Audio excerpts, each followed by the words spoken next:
4, de 7 a 11. Diz assim: o fim de todas as coisas está próximo. Portanto, sejam criteriosos e estejam alertas. Dediquem-se à oração. Sobretudo, amem-se sinceramente uns aos outros, porque o amor perdoa muitíssimos pecados. Sejam mutuamente hospitaleiros, sem reclamação. Cada um exerça o dom que recebeu para servir os outros, administrando fielmente a graça de Deus em suas múltiplas formas. Se alguém fala, faça-o como quem transmite a palavra de Deus. Se alguém serve, faça-o com a força que Deus provê, de forma que em todas as coisas Deus seja glorificado mediante Jesus Cristo, a quem seja a glória e o poder para todos sempre. Amém.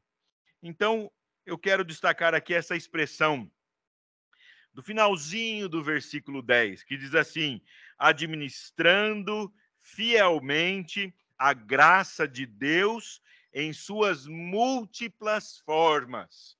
Então, graça, nós aprendemos, e a gente que é de igreja aprende desde pequenininho, graça é favor imerecido. É quando nós merecíamos, talvez, um castigo, mas graciosamente, de forma gratuita, nós somos abençoados com o perdão, com a graça. Então, Pedro diz que nós devemos ser administradores da graça que se apresenta a nós de formas múltiplas. Portanto, os administradores de Deus, aqui, pensando nessa expressão de Pedro, em primeiro lugar, são atentos ao tempo em que vivem. Estão atentos ao seu tempo, às suas palavras, às suas ações, o seu projeto, os seus planos, são planos de quem está atento ao seu tempo.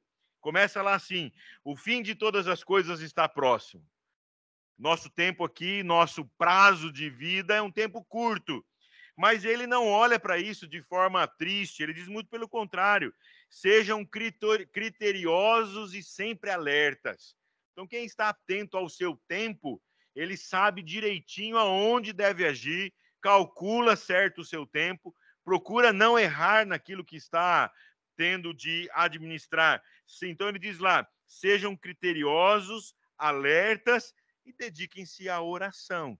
Pedro está pensando naquele que olha o seu tempo, faz o seu plano, imagina o tempo em que ele está vivendo e dedica-se a entender isso como bênção da parte de Deus. Então, esses administradores da multiforme graça de Deus estão atentos ao seu tempo. Em segundo lugar, que é uma expressão aqui muito linda de Pedro, esses que são administradores das múltiplas formas da graça de Deus também estão prontos para amar fraternalmente. O texto diz assim: sobretudo, amem-se sinceramente uns aos outros, porque o amor perdoa a multidão de pecados. Amem-se sinceramente. Cada um exerça o dom que recebeu para servir aos outros. Nós aprendemos sempre aqui no Mackenzie que a nossa formação acadêmica, bênção de Deus para vocês que têm a graça de estar no Mackenzie, ela não servirá de nada se você pensar apenas em si mesmo. Mas nós estamos aqui aprendendo, melhorando academicamente, procurando uma formação, a fim de que a nossa formação sirva à sociedade em que estamos inseridos. Ora, se nós somos bons leitores do tempo, estamos atentos ali ao fim de todas as coisas, nós somos homens e mulheres que estaremos sempre prontos a servir ao próximo. Ora, independente da sua formação, você olha ao redor as pessoas que estão ao seu redor e você vê pessoas que sofrem, você vê pessoas que precisam de ajuda, você visualiza pessoas que, às vezes, até fazem mal a você, e nós somos convidados a amar, amar, amar sinceramente e amar de forma que perdoemos, mesmo quando a gente, às vezes, tem até razão, né? O texto diz aqui, olha, amem sinceramente uns aos outros, porque o amor perdoa multidão de pecados, perdoa muitíssimos pecados. Então, o administrador da multiforme graça de Deus é atento ao seu tempo, o administrador da multiforme graça de Deus está pronto para amar fraternalmente, e ele também, por fim, exerce múltiplas ações. Os nossos dias são dias em que nós devemos estar prontos para agir em várias frentes de trabalho. Não dá para você pensar somente em uma questão, em uma situação, mas numa multiplicidade de fatores. Eu acho que é por isso que as mulheres estão dominando o mundo, porque as mulheres conseguem fazer várias coisas ali e os homens só ficam vendo futebol, né? Mas, enfim, o texto diz assim: se alguém fala, faça-o como quem transmite a palavra de Deus. Se alguém serve, faça-o com a força que Deus provê, de forma que em todas as coisas Deus seja glorificado. Então, Pedro diz assim: você está sendo colocado, então, num mundo, atento a esse mundo, e você vai ter que aprender a falar com pessoas, a falar em público, a expressar-se diante das múltiplas situações. Então, se você faz isso, faça-o sabendo que quem provê forças é Deus. Se você serve, faça o seu serviço, sirva, mas sirva com integridade, com inteireza, com prontidão.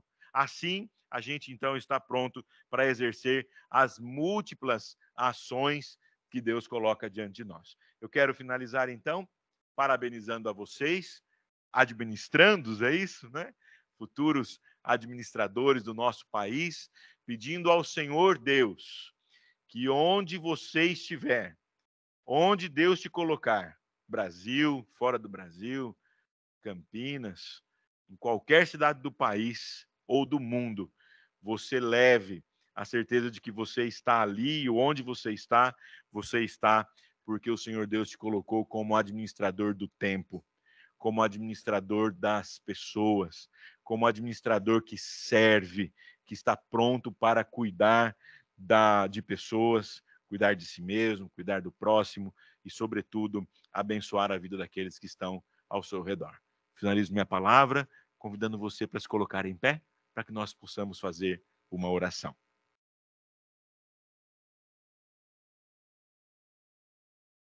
Feche seus olhos, por favor, e ore comigo. Senhor Deus, nós somos gratos ao Senhor por esse tempo tão agradável que o Senhor nos dá, pela preocupação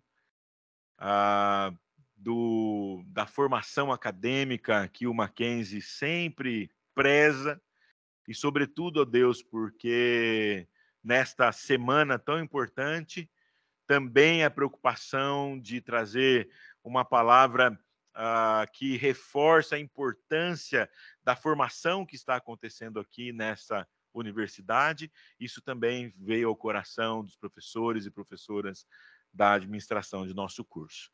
Pedimos a Deus, ao Senhor, que abençoe cada um de nós, nossos sonhos, nossos projetos, nossos planos, tudo aquilo que está no nosso coração, para que seja, ó Deus, sobretudo, vindo da parte do Senhor como bênção para a nossa vida, para a nossa formação, para a nossa vida profissional, para a vida financeira. Enfim, Deus, que o Senhor abençoe, proteja e guarde. Seja com a professora Francesca, que agora vai também ministrar a sua palavra, que seja uma palavra que de fato transforme o nosso coração, a fim de que transformados, transformemos a sociedade em que estamos inseridos e inseridas. Nós assim oramos, em nome de Jesus, nosso Senhor e nosso Salvador. Amém. Amém. Podem sentar-se, queridos. Obrigado pela atenção.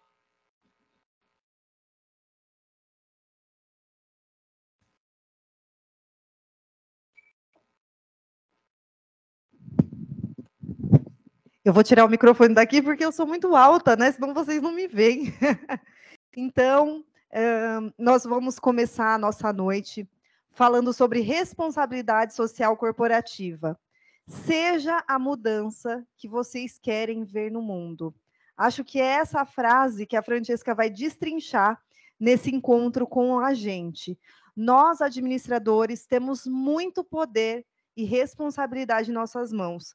Nós empregamos pessoas, nós compramos matéria-prima, nós vendemos produtos e serviços. E tudo isso gera muito impacto. Lembra que vocês viram lá a teoria dos sistemas, em teorias da administração, quem está vendo teoria dos sistemas, né? Nós somos responsáveis por impactar a vida de milhares ou até milhões de pessoas. Então, para eu não me alongar muito, eu vou passar a palavra para a professora Francesca Columbo. Ela está aqui conosco no curso de Direito, ela já é, assim, nossa cliente master, ela veio na CMO falar sobre inteligência artificial e o impacto da inteligência artificial no mundo do administrador, e agora ela vem falar sobre responsabilidade social corporativa.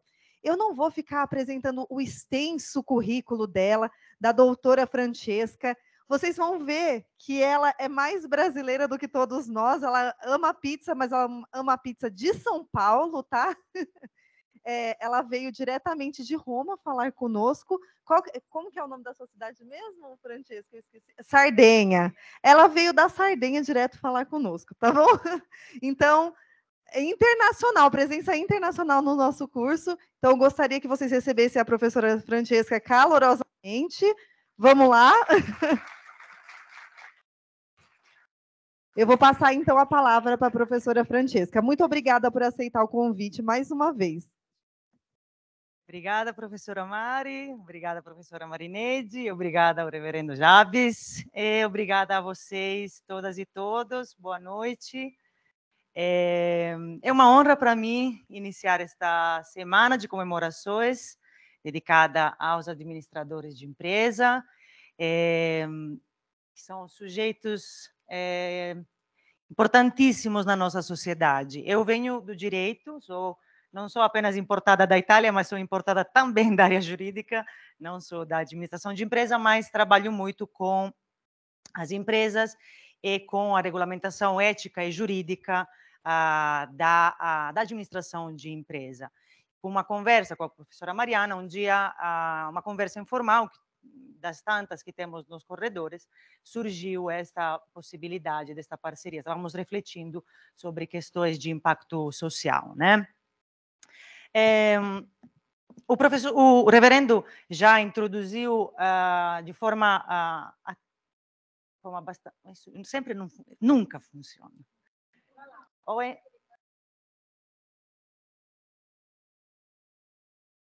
Oi. É assim? Oh.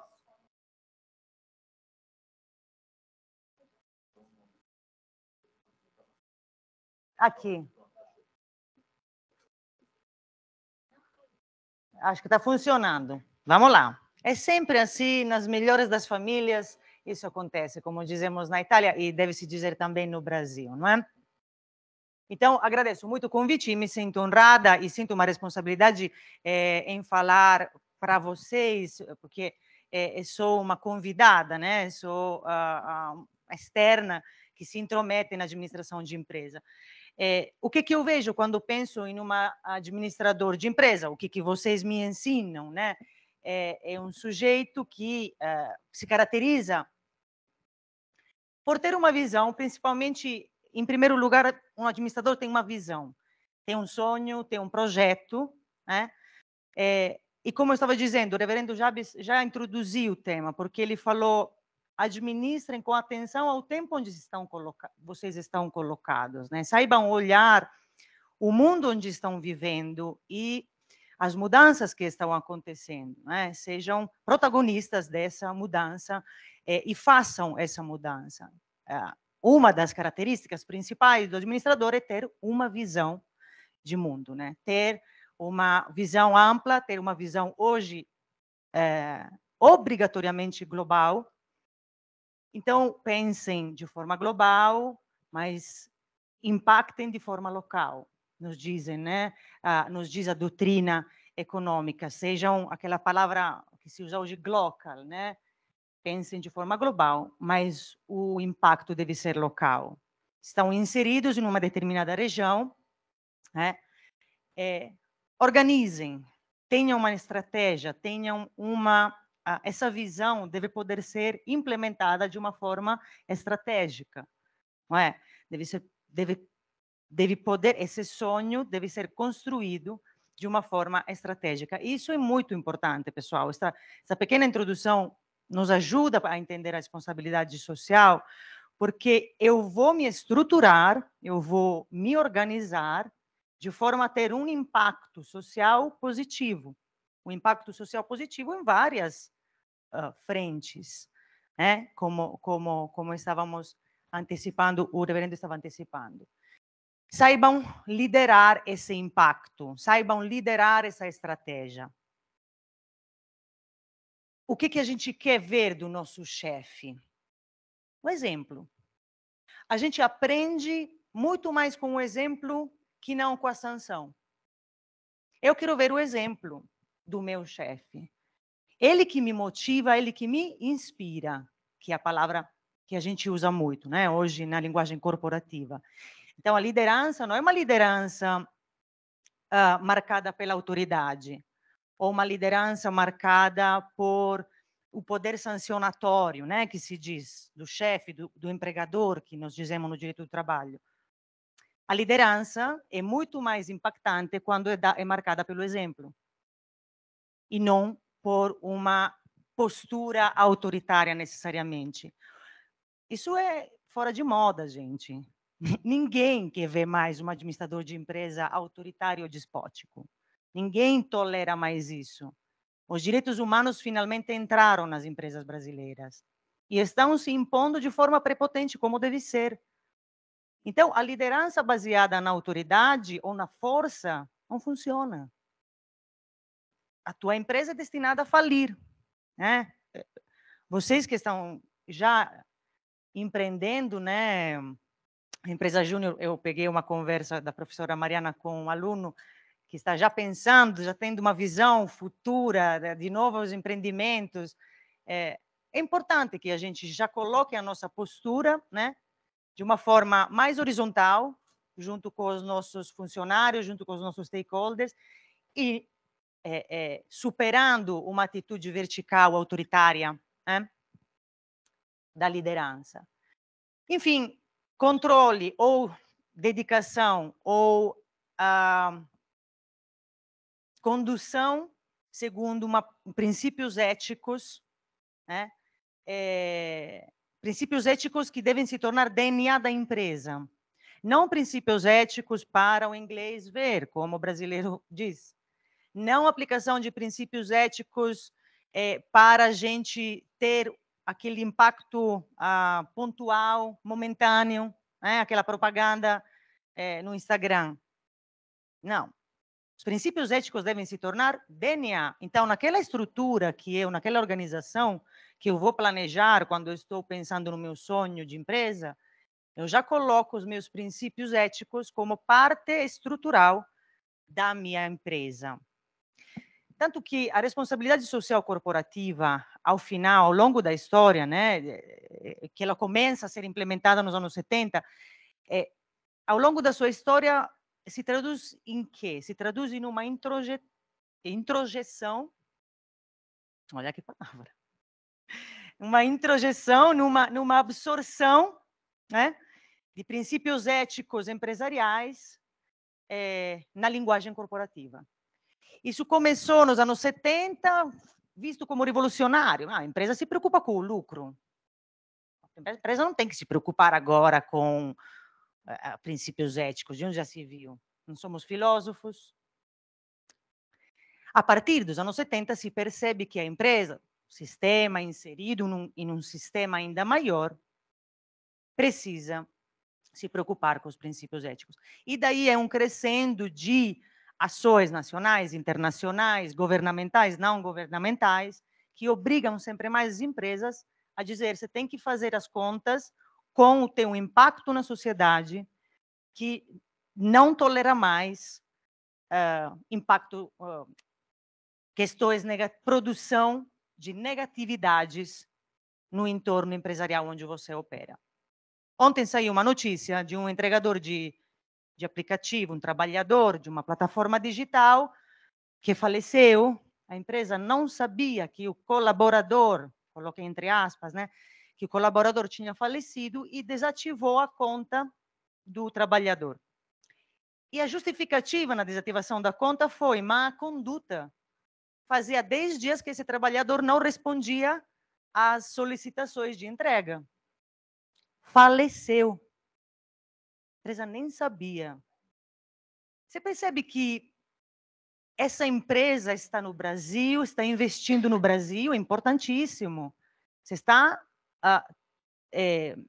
trazendo ao Brasil um impacto econômico importante. Mas que impacto econômico você está trazendo? Se você perde um trabalhador e você nem sabe que isso aconteceu. Que tipo de deserto você está deixando em volta da tua empresa?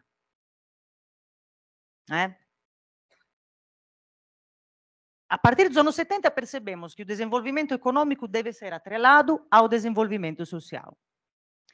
Percebemos que temos que fomentar e obrigar, porque hoje temos leis que obrigam a isso, tá? Antes eram apenas princípios éticos.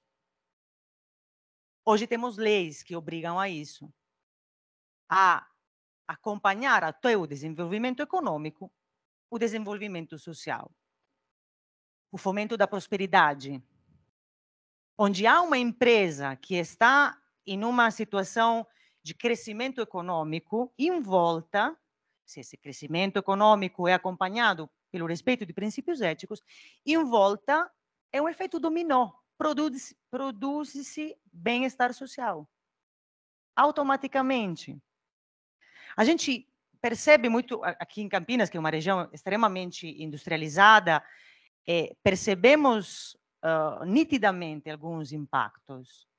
Se uma empresa fecha em Hortolândia, sofre, além daqueles 500 trabalhadoras ou 1.000 trabalhadores, não sei quantos são, sofre todo um conjunto de situações, porque o efeito dominó se perpetua, né?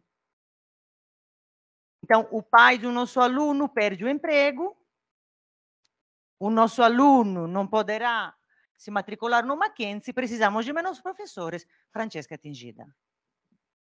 É isso. Quer dizer, a má gestão ou uma exploração indevida da mão de obra tem impacto na minha vida? Eu, professor Mackenzie, com um contrato lindíssimo, tem impacto. Claro que tem. Tem impacto na padaria, na empresa, na construtora do lado, que não vai vender os apartamentos que tinha planejado, porque se perde, né, uma fonte de bem-estar social. A empresa é um lugar de produção de bem-estar social, por isso que vocês têm um papel determinante, né? Como eu estava dizendo, nos anos 70, a empresa, quando se começa a falar de responsabilidade social, se define isso como uma doutrina subversiva.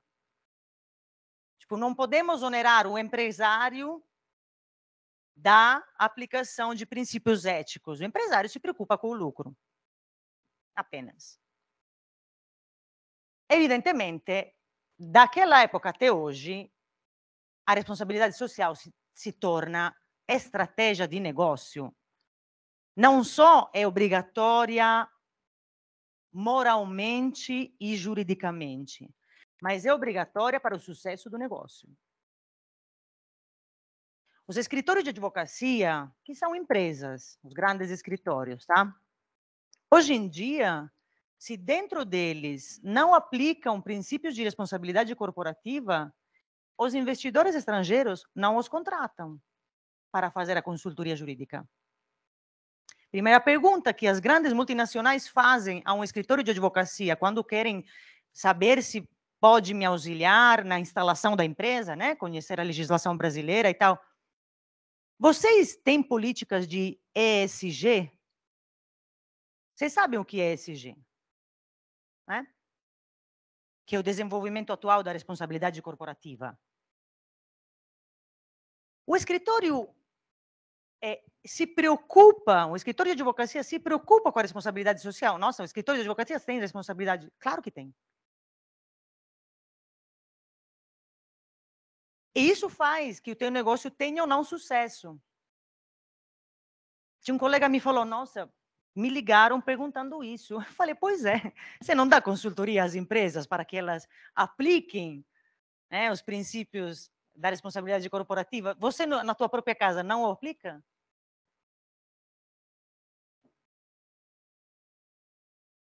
Da doutrina subversiva se passa para uma sociedade que a doutrina econômica fala da hegemonia do consumidor. Como é que nós obrigamos as empresas a fazer alguma coisa? Se a empresa vê que isso é lucrativo, acompanha esse tipo de mudança. Se a empresa vê que isso é estratégico, acompanha esse tipo de mudança. Por isso que o reverendo falou, sejam atentos ao mundo onde vocês estão, no mundo em que vocês estão vivendo. Né? Vocês querem captar o cliente, vocês querem administrar, vocês querem ser a sede brasileira de uma grande empresa? Para não passar vergonha, né? Saibam se conformar às novidades. A hegemonia do consumidor é o quê? O consumidor hoje quer se inspirar em empresas que tenham um impacto positivo na sociedade. Então, nós compramos mais o creme da Natura porque sabemos que a Natura tem uma política de responsabilidade social há 30 anos interessantíssima. E se eu tenho que escolher entre a Natura e outra marca, Jequiti, vou escolher a Natura. Eu levo para minha família quando vou para a Itália, de presente. Os produtos da Natura, que eu gosto. E gosto que eles tenham um impacto positivo. Eu gosto que a Natura tenha políticas de redução do dano ambiental, que tenha políticas de diversidade dentro da empresa, que tenha políticas de formação e educação. A Natura se preocupa com uma série de situações. Não faz apenas cremes e produtos farmacêuticos, né? Isso está inserido aonde, pessoal? Em um contexto de narrativas que a comunicação hoje nos obriga também, outro fator que nos obriga, né?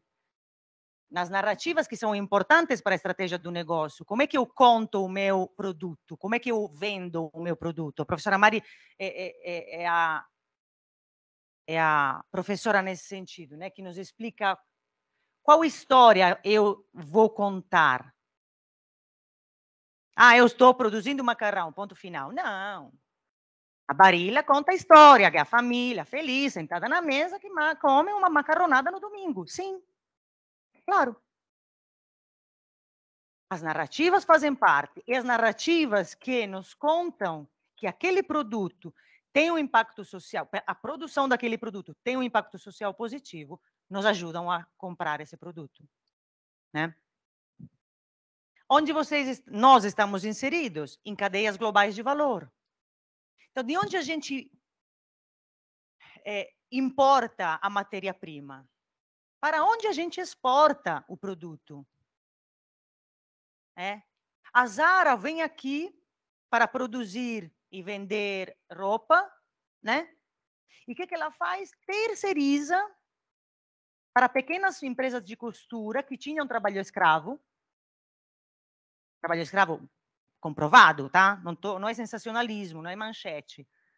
Judicializado e condenadas por trabalho escravo. A Zara foi condenada também. E muitos se perguntaram, nossa, mas como assim? A Zara não sabia. Tinha trabalho escravo naquelas pequenas oficinas de costura em São Paulo, no Bom Retiro. Ou se sabia.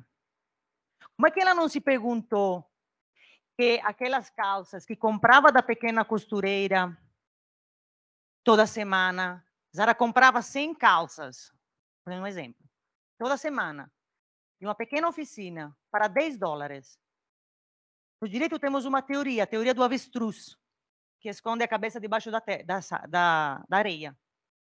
A Zara não tinha que esconder a cabeça debaixo da areia. Tinha que olhar e perguntar para aquela oficina: como é que você consegue produzir 100 calças em tão pouco tempo e com um custo tão reduzido?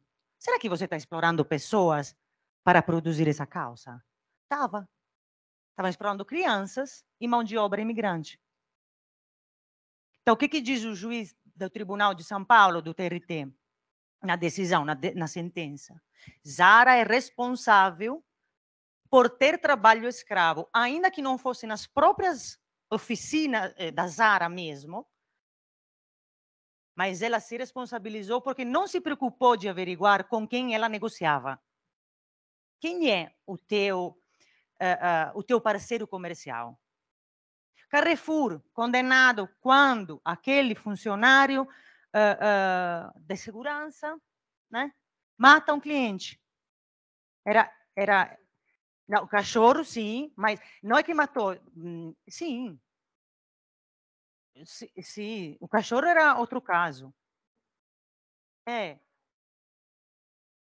No caso do Carrefour, qual era a resposta que Carrefour deu no primeiro momento?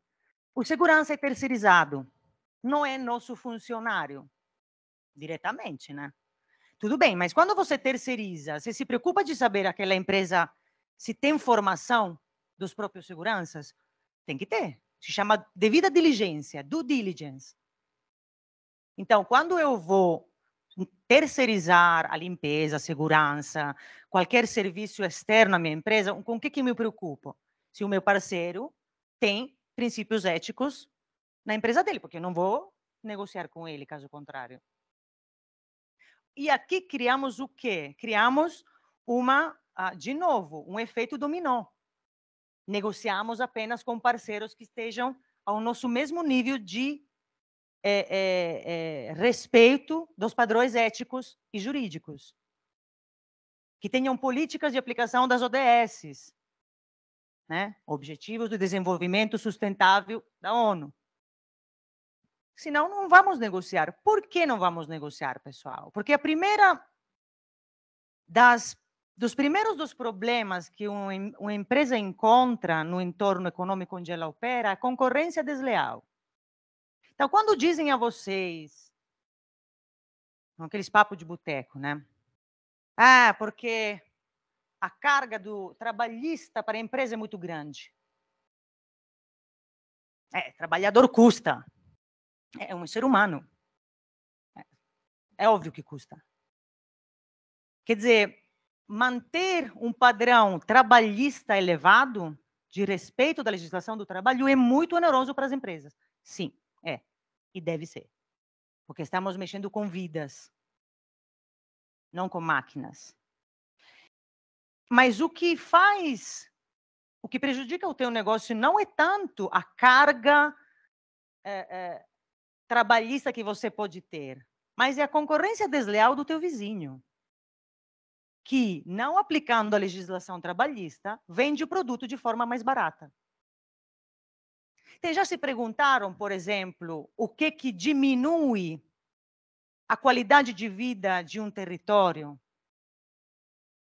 Já pararam para pensar que a gente é mais propenso a reclamar do trabalhador folgado e não da empresa desonesta? Quem é que produz mais problemas econômicos e, por consequência, problemas sociais? A empresa desonesta.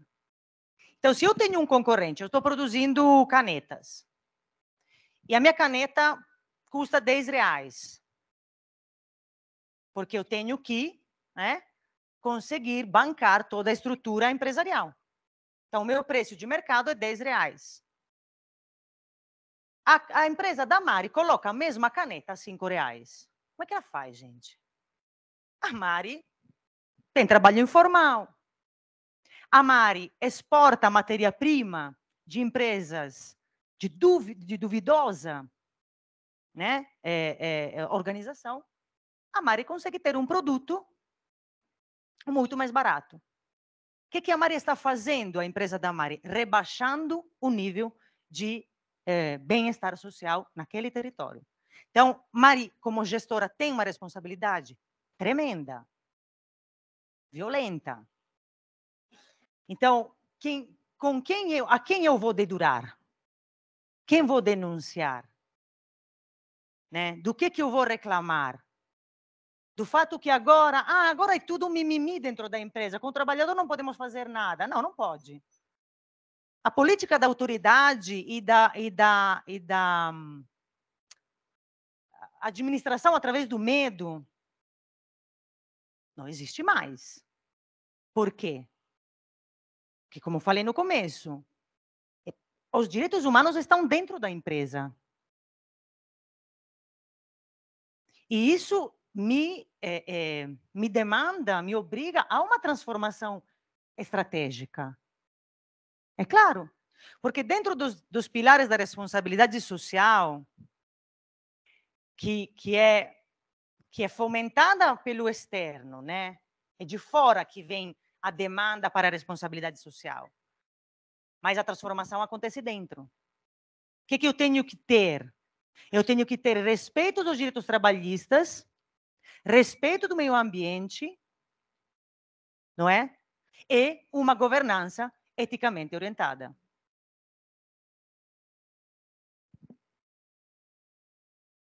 Em 2010 se publica a norma ISO 26000. O que são as normas ISO? Vocês sabem, né? São padrões de produção estabelecidos de forma voluntária, tá?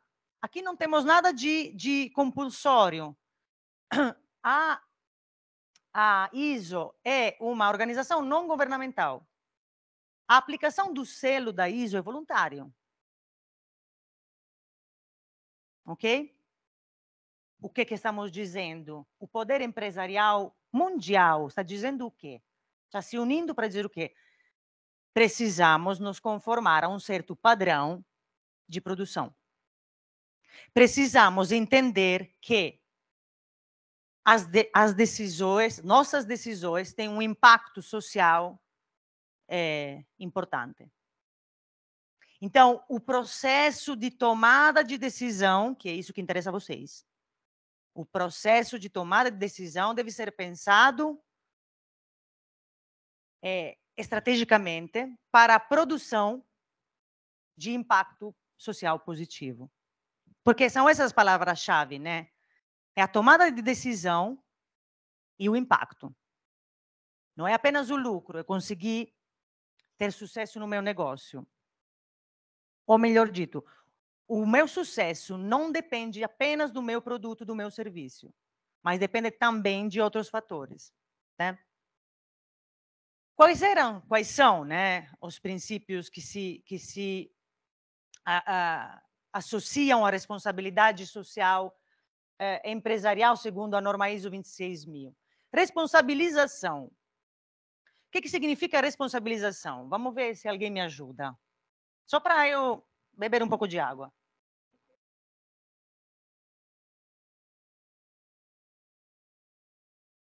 Para nós do direito, essa é uma palavra importantíssima, né? Desde o primeiro semestre, nós somos chatos, sempre responsabilizando pessoas. De quem é a responsabilidade? Quem manda é responsável, porque mandar é legal, interessante, mas também tem o ônus, que você se responsabiliza. Tudo que você faz tem uma consequência. Do ponto de vista econômico, o que você faz tem centenas de consequências, né? Quem é aqui o líder da empresa Júnior? Não tá. Você é líder? É diretor de vendas. Se eu te digo responsabilização, você pensa o quê? Sim. Primeira coisa que tiver à mente, tá? Vamos fazer um jogo de espontaneidade.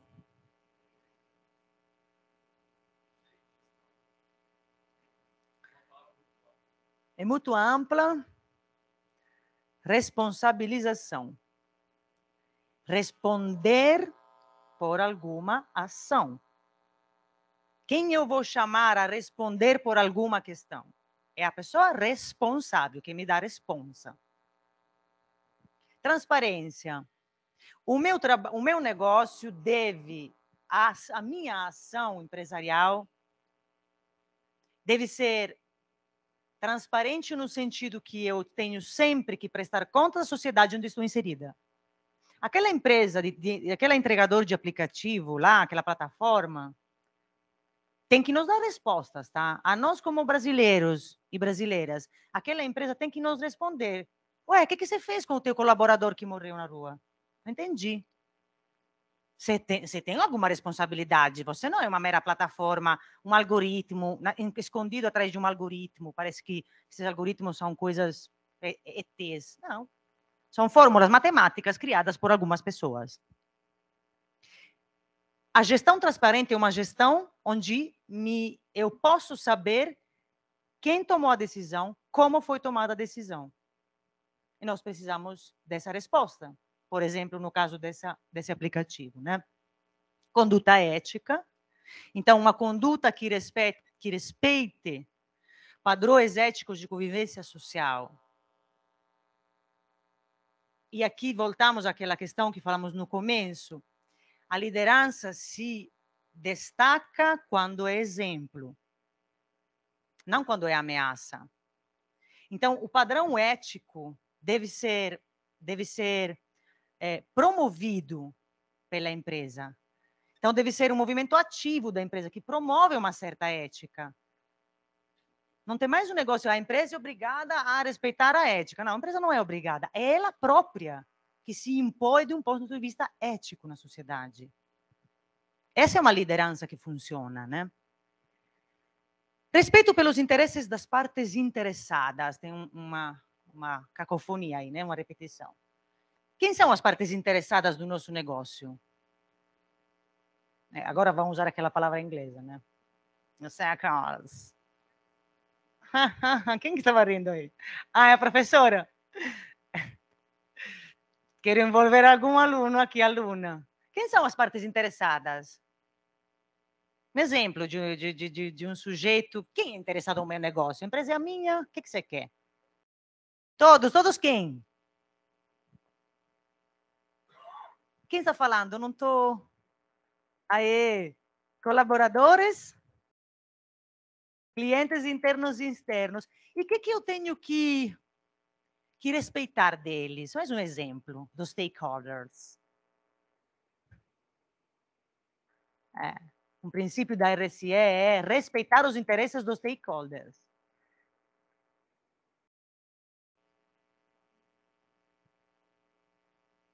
Então, eu tenho que ter uma transparência e justificar o meu negócio perante os meus stakeholders. É sim. Respeito pelo Estado de Direito. Nossa, que isso, gente?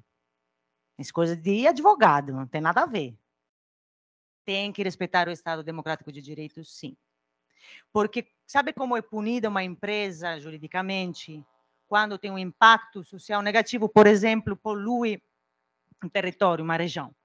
Aconteceu aqui nesta região com uma empresa de farmacêutica americana. Comprovou-se um nexo causal entre o câncer de vários funcionários e a empresa, e o tipo de produção daquela empresa, além do impacto ambiental violento. O impacto ambiental irreversível. Eu venho, destruo a terra e vou embora. Vaza, e que eu não te encontre. Porque, né? O TRT, Tribunal Regional do Trabalho de Campinas, puniu aquela empresa, entre as outras sanções, né? Foram muitas. Uma delas, típica da responsabilidade social corporativa, é o dano coletivo. Dano moral coletivo. O que é o dano moral coletivo? A ofensa a uma parcela social, nesse caso era cidadãos do entorno, né, de Hortolândia, me parece que essa empresa tinha sede em Hortolândia. E esse dano moral coletivo, que é estamos falando de milhões, tá? De reais. Como é que é revertido? Eu vou dividindo e vou dando R$100 para cada um de vocês? Não. é indivisível para o direito, deve ser revertido em ações sociais. Foi investido para a construção de um hospital. Então, como que nós punimos quem tem um impacto negativo no direito nesse sentido, né? O dano moral coletivo. E por que o Estado de Direito, o que tem a ver o Estado de Direito com isso? Tem tudo a ver. A ofensa à cidadania vem justamente disso. A ofensa à cidadania como um lugar de participação na tomada de decisões. Lugar democrático, né? De participação na tomada de decisões. A degradação das condições de trabalho de um país degrada a cidadania. Isso tem que estar escrito no primeiro folha do Manual de Direito do Trabalho, mas não está. Não está, reverendo. A primeira coisa que é, dentro do trabalho, a disciplina, uma coisa cansativíssima. Mas o que deve estar escrito, que quanto mais bem-estar trabalhista, mais cidadania saudável e prosperidade no lugar. Óbvio.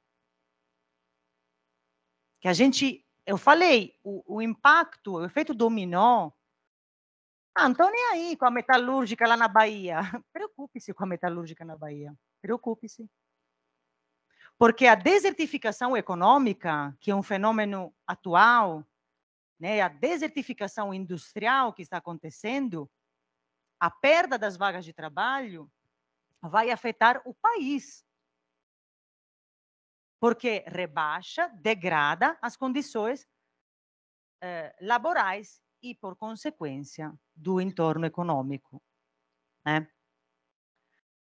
Respeito pelas normas internacionais de conduta, estamos inseridos em cadeias globais de valor, né, como a gente estava falando, e respeito pelos direitos humanos. Finalmente, os direitos humanos entraram a compor o DNA das estratégias da empresa. Né? Empresa a valiosa hoje, líderes de mercado, nem se sonha pular essa parte. Ah, não, os direitos humanos a gente vê depois. Não, não. Você vê desde já. Que o nosso impacto é com seres humanos. Né? Os exemplos de responsabilidade social, historicamente, vocês já conhecem, né? Ações que começam com uma mera filantropia, mas depois se traduzem em ações permanentes, né? E não episódicas, e ações que consigam produzir um resultado, né? Um resultado concreto na região onde estão inseridas. Então, não é apenas a empresa plantou 1000 árvores em volta da fábrica, a empresa construiu uma escola na Amazônia, aquelas histórias, né? O famoso greenwashing. Não. As políticas hoje das empresas que querem ter um impacto social no território e vão bem mais além da mera construção de uma escolinha. Ok? O que você faria? Uma pergunta. Aos meus alunos eu pergunto, se você fosse o legislador hoje de manhã, que lei você promulgaria? Primeira norma que te vem à cabeça. Se a um administrador eu pergunto, se você tiver que fazer uma ação de impacto social, o que você faria hoje? Quem se voluntaria? Senão eu vou de forma compulsória, né? De forma antiga.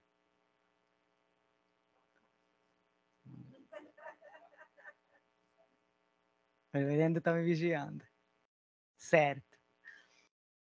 Um exemplo, qual é uma política que vocês gostariam de ver?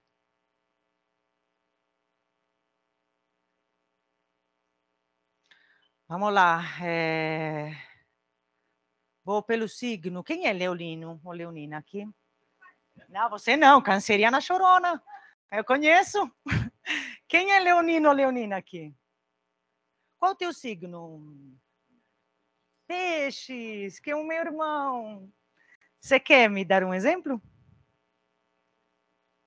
Pensa, você pode. Agora você está cheio de grana na tua empresa, vai fazer uma ação de impacto social. O que você faria? Nossa, que tímido esses administradores, gente. Puxa! Sim. Falta ideia. O que você gostaria de ver?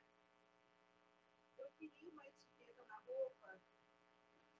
Eu estou muito preocupada com alimentos, que mostram tanto do sofrimento que teve na cadeia.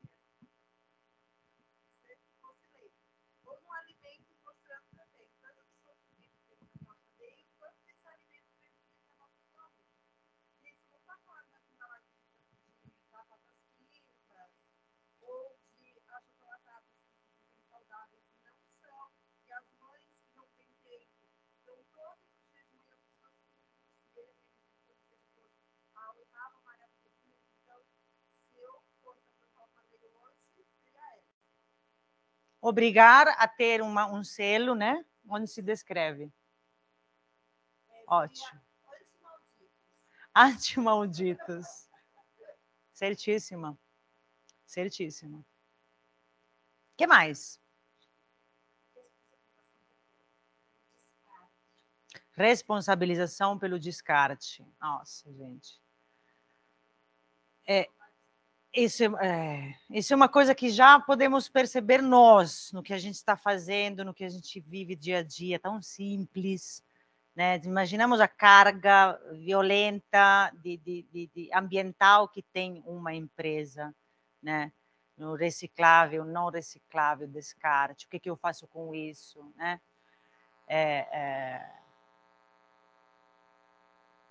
Curiosa. Por que estou curiosa, pessoal? Porque, apesar de eu ser nova ainda, obviamente, né, e estar dentro do meu tempo, eu quero ver quem vai administrar empresas brasileiras daqui a uns 10 anos. O que tem na cabeça? Eu quero saber o que tem na cabeça, porque senão me dá medo.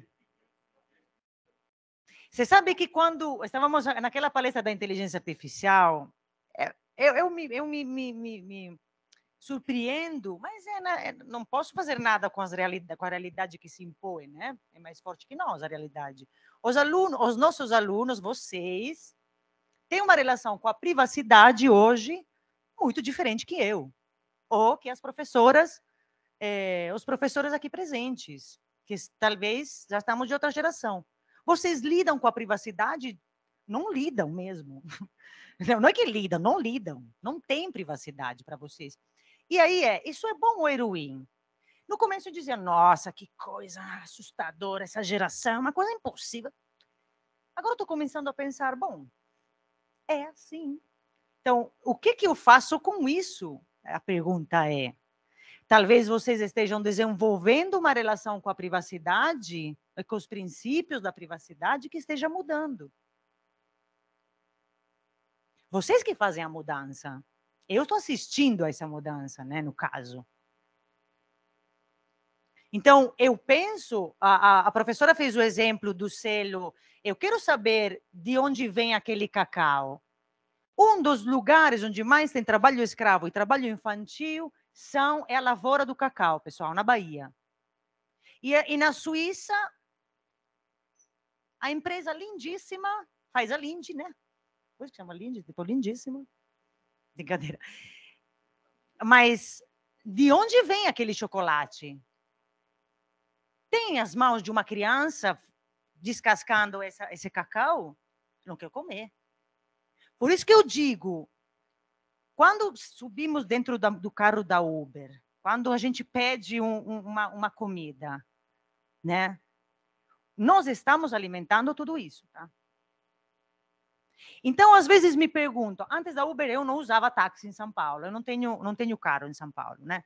Dependia totalmente dos meios de transporte, do ônibus e do metrô. O táxi para mim era caro. Eu usava à noite para voltar para minha casa, porque sendo mulher, vocês sabem o que acontece, né? Estamos numa selva selvagem. Bom, usava o táxi obrigada, né, por uma questão de segurança, e era muito caro no meu orçamento. Chega o Uber, nossa, a festa. Vou de carro. Agora eu vou de carro para o outro lado da cidade. Posso pegar o ônibus? Posso, mas não quero pegar. Eu quero carro, né? Qual é o custo disso? Que um ser humano, hoje sabemos, está sendo explorado do ponto de vista trabalhista para fazer isso. E aí? Será que não é melhor que eu tenha um custo alto do táxi e renuncie e ande de metrô? Porque, por outro lado, eu estou explorando uma pessoa, porque se é barato, pessoal, é aquela teoria do avestruz, tá? A gente tem que se fazer uma pergunta: quem está pagando por isso? O Uber é objetivamente barato. Quem está pagando por esse custo tão reduzido? Direitos trabalhistas negados. Isso, mas isso não me interessa. Eu estou pensando na minha vida, Fra, não me enche. Sério. Eu agora quero o meu carro, o meu motorista. Não, isso te interessa. Porque amanhã você vai sofrer a uberização na tua profissão. A uberização dos advogados já está acontecendo. O dia que acontecer de verdade, não, agora não. Porque primeiro a exploração vai com os últimos, né? Depois vem. Pois vai chegar essa degradação, eu falei no começo, a degradação das condições sociais ou a prosperidade, ambas têm efeito dominó. Então, se a gente produz bem-estar, vai obter maior bem-estar. Se a gente produz degradação, a gente vai viver na degradação. Não é? Na governança corporativa, que faz parte da responsabilidade social corporativa, existem várias frentes, né, que nos interessam. Tem desde as questões trabalhistas ligadas ao assédio, à discriminação, às vulnerabilidades cibernéticas, as práticas anticoncorrenciais, que devem interessar muito vocês, corrupção e suborno, que é outra forma contra a concorrência leal, né? Lavagem de dinheiro, conflito de interesses, direitos humanos, evasão fiscal e tributária, impactos socioambientais. Então, temos uma gama de situações que, dentro daquela estratégia que a gente pensou no começo, devem ser estudadas, e quando nós estamos implementando o nosso negócio, esse é o nosso ABC. Então, espera aí. O que eu estou fazendo para evitar corrupção?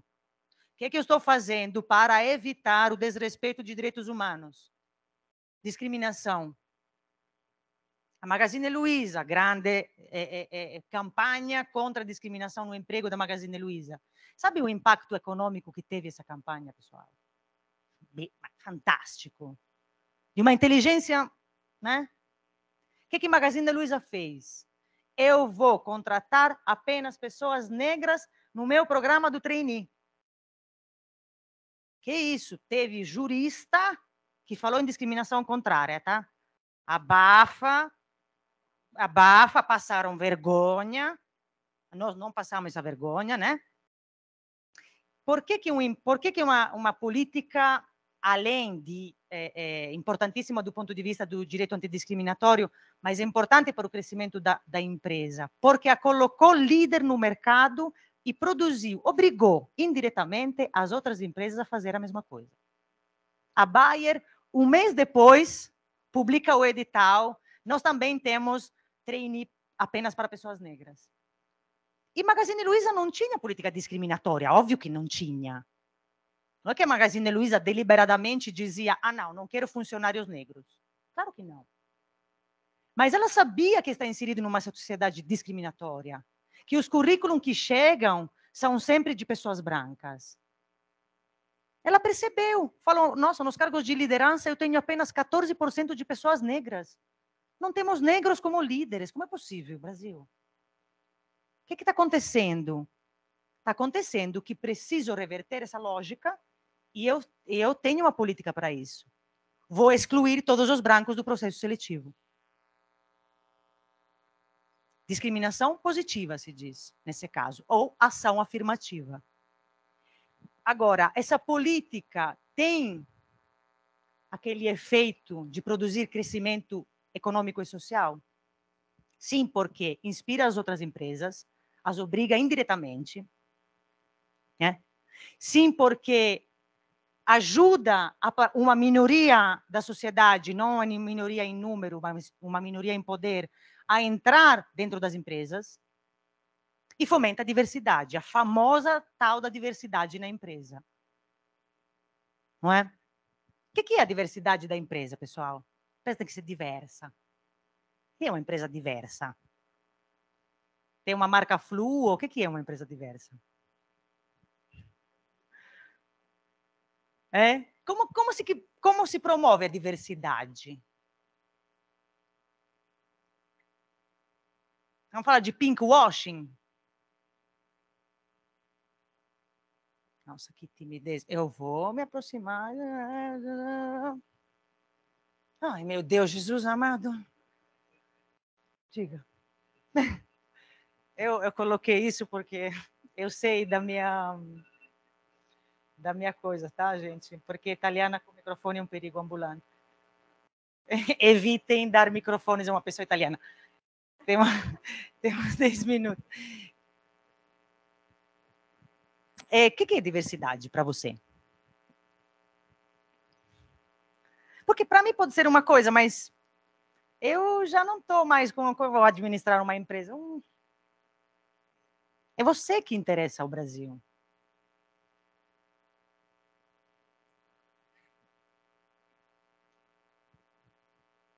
Assédio. O que é assédio? Tudo para você. Como é o seu nome? Início, signo. Importantíssimo. Escorpião. Escorpião é valoroso. Não, né? Fechado, rancoroso, vai se vingar de mim. Deixa eu em paz, porque tenho medo de escorpião, tá? Meu pai era de escorpião, então não. Nome. Vitor. Vitor. Pode escolher entre diversidade ou assédio.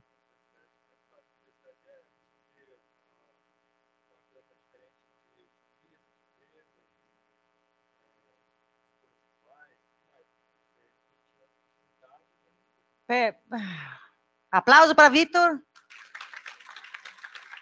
Refletir a composição social dentro da empresa. Obrigada, eu vou citar você. Vitor, 2022, fecha parêntese. Porque é uma definição perfeita, simples. Que bom que a gente está formando isso. Parabéns aos professores do curso de administração. O que é assédio, pessoal? Vamos terminar falando de assédio e eu me calo. Mas é um tema muito importante hoje em dia. Vitor, você quer arrasar? Qual é o teu signo? Libra. Me surpreende isso. Ultrapassar o limite individual das pessoas, né? Então, cada um tem o seu limite ali, onde você pode ultrapassar, né? Se você ultrapassa o limite, eu já... Vitor é bom. Vitor é bom. O assédio são condutas, comportamentos humanos dentro da empresa, né? Do ponto de vista moral, são condutas que constrangem, podem se caracterizar por uma perseguição, podem se caracterizar por uma política de desconforto, né? Aquela gestão pelo medo que se usava nos anos 90, aquela gestão brega, né? Que vocês não vão fazer, obviamente, né? O assédio organizacional é o quê? É o assédio que é dentro da estrutura. Eu vou convencer os meus funcionários a trabalhar muito através do medo, das sanções, né? Políticas ilegítimas, punidas juridicamente. As empresas que têm políticas de assédio, o pessoal hoje paga muito caro na Justiça do Trabalho isso, tá? Então, como a gente gosta de dinheiro, todo mundo gosta. Então, o dinheiro não é só ganhar muito dinheiro, é gastar pouco. Se vocês não querem gastar dinheiro na Justiça do Trabalho, as políticas de assédio já devem sair da empresa. Porque a Justiça do Trabalho condena com multas muito altas. Quando temos, por exemplo, desrespeito da jornada de trabalho do nosso funcionário. É uma política de assédio? Claro que é. É uma política de assédio humilhar? Sim. Não precisaria nem dizê-lo, né? Não se humilha ninguém. Parece que estamos dizendo obviedades. Precisamos tornar isso lei, porque senão a gente não entende, né? O grau de desenvolvimento de um lugar não se mede apenas pelo desenvolvimento econômico, mas também quando a legislação não é tão necessária. Se eu preciso de uma lei para não fazer alguma coisa, e eu não faço isso de forma espontânea, porque eu não introjetei esse valor, essa ética. Então, o que acontece no ônibus no Brasil? A primeira coisa que eu vi quando cheguei no Brasil, que o ônibus tem uma catraca. A pessoa tem que colocar uma catraca dentro do ônibus. Como assim? Porque a pessoa espontaneamente não paga a passagem? Não. E de que é sintoma essa presença da catraca? De subdesenvolvimento. Claro. E nós italianos conseguimos fazer pior. A gente não tinha catraca no metrô. A gente entrava no metrô, tranquilíssimo, até 2004 em Roma. A partir de 2004 colocaram as catracas. Por quê? Se deram conta que os italianos são um bando de cavalos que passa e não pagava a passagem. Como você não paga a passagem? O alemão fica doido, diz, mas como é possível? Você não paga a passagem, você pega um meio de transporte público e você não paga? O que você é? É uma ovelha que anda assim? Não, né? Então, nós conseguimos fazer o contrário. Nós conseguimos ter uma postura presumidamente civilizatória, não exigência da catraca, cada um espontaneamente paga, né? E voltamos atrás. Quando vi as catracas em Roma, eu falei, gente, precisamos disso. Porque senão a gente não faz espontaneamente. Não introjetamos um valor. Não é nosso. Não é? Eu vou finalizar a palestra, vocês que vão finalizar, eu não.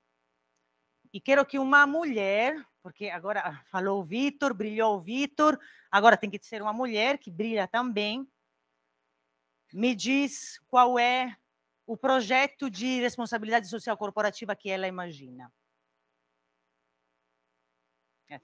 Calma, gente, sem abrir o Instagram. Os reels aí. Senhor, como se chama? Sim, Daniel. Pode sentar de uma forma correta, Daniel? Essa é uma forma correta? Eu estou dando uma roda de conversa e você se senta dessa forma? O seu cliente, você o recebe assim na sua empresa? Ah, tá. Qual o seu trabalho? Engenharia civil. O seu cliente recebe assim? Não, como você estava sentado. Não ia achar ruim? Talvez o seu cliente ache. Qual é uma aluna que vai me apresentar um sonho de responsabilidade social corporativa? Aquela que falou antes. Como chama? Isabela, fala. A tua empresa vai fazer o quê para ter um impacto social positivo e bombar?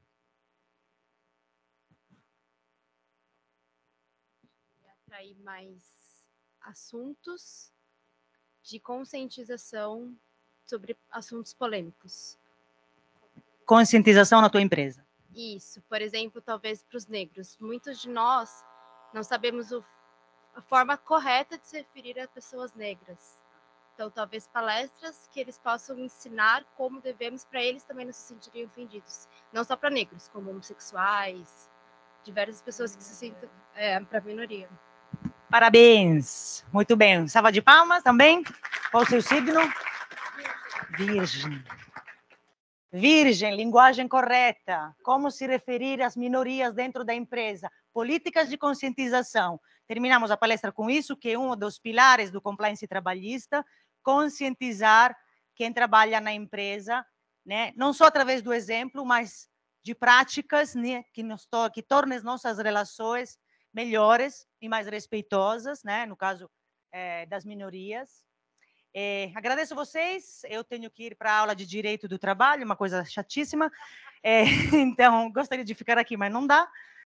Agradeço pela atenção e pelo convite, e é isso.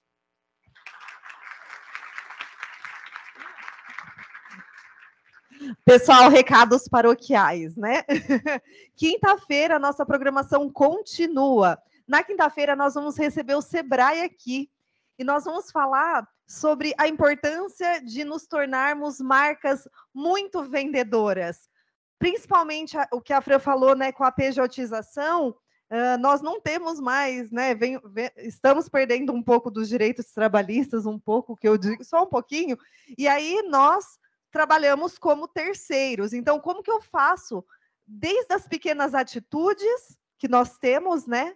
Lembrem-se, esses professores que estão aqui, que vos falam, nós indicamos vocês no mercado de trabalho, nós sabemos quem é quem aqui dessa sala, então tomem cuidado com a postura de vocês.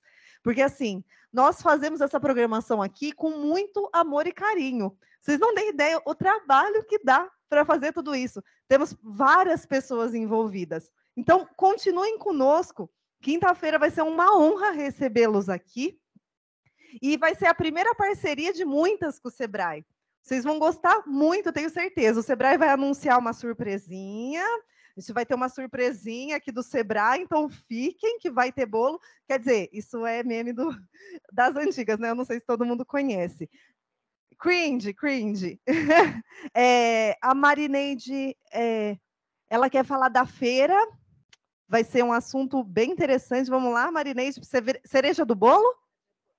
Pessoal, na semana que vem também, dia 14/9, a gente está promovendo aqui no campus a feira de estágios. Então, a gente já tem várias empresas super interessantes confirmadas. A gente vai ter palestra de várias delas. A gente vai colocar aqui fora as opções e vocês vão poder escolher em que sala vocês vão assistir. Vai ter um intervalo para todos os cursos, manhã e noite, sem aula. E durante esta 1h15, vai ter palestras aqui e vocês escolhem o que querem participar e vai ter os estandes das empresas ali fora para fazer a captação cadastrar currículos, fazer interação com os profissionais da empresa, pegar informação de vagas.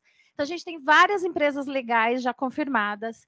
A gente vai ter a Ernst Young, vai dar uma palestra. A gente tem confirmado a Mars, a Ambev, a Raizen, a Tetra Pak, a Amazon.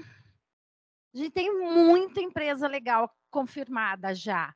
A gente ainda tem 2 empresas pendentes, mas a gente fecha isso até quinta-feira agora e vai divulgar a programação. Então, durante isso, tanto manhã e noite, durante 1h10 vai suspender a aula e vocês vão poder fazer interação com os estandes e participar de alguma palestra, vai ter os temas que cada um vai trazer.